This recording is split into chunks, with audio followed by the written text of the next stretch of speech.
Olá, meus amores, tudo bem com vocês? A tia Renata está bem, eu espero que vocês estejam bem. Vamos lá? Página 58, produzir texto. Nas aulas anteriores, você conheceu um cordel, um texto rimado, escrito em versos. Também observou que esse tipo de texto apresenta uma linguagem muito semelhante à fala. Nessa atividade, você e sua turma produzirão um texto de cordel. O trabalho será coletivo e o professor também participará, dando orientações e fazendo o registro. Leia com atenção como deve ser esse cordel.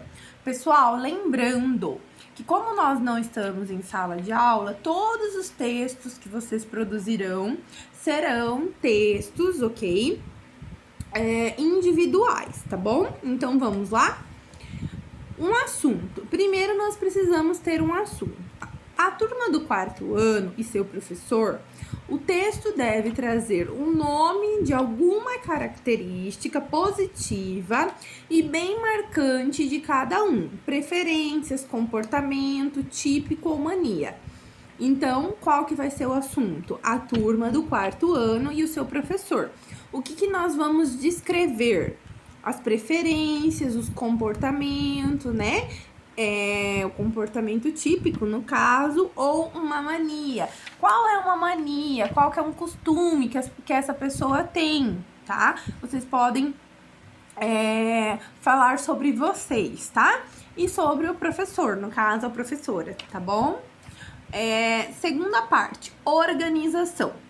O texto deve ser organizado em estrofes de 4 a 6 versos, mais ou menos, tá bom? Então, ele deve ter aí de 4 a 6 estrofes.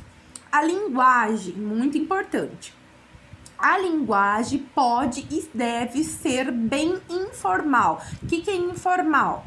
Informal não é a linguagem culta, ok?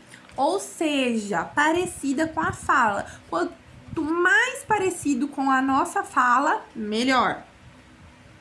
E a turma deve tentar produzir rimas que deem sonoridade ao texto. Então, o que tem que ter nesse texto?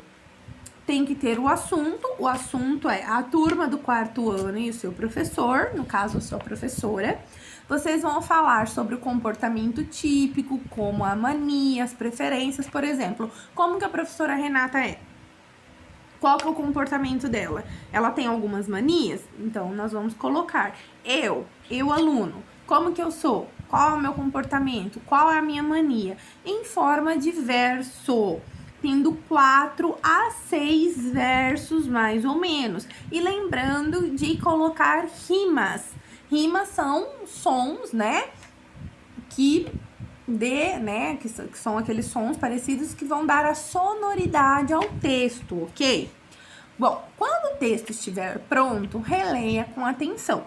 Caso tenha alguma ideia para deixar as estrofes mais completas, sugira ao professor para que ele faça as alterações. Então, assim, pessoal, depois que vocês escreverem o texto, vocês vão reler este texto. Surgiu alguma ideia nova? Acrescenta ali. Então, mais uma vez, lembrando, vocês vão escrever um texto em forma de cordel. Como que é a forma de cordel? Em versos. De 4 a 6 versos. Qual vai ser o tema? A turma do quarto ano e seu professor, mas no caso é a sua professora. O que deve ter? Rimas, devem ter rimas. E qual que é o assunto? As preferências, o comportamento típico ou a mania, ok? Um grande beijo para vocês, espero as fotinhas. Até a nossa próxima aula.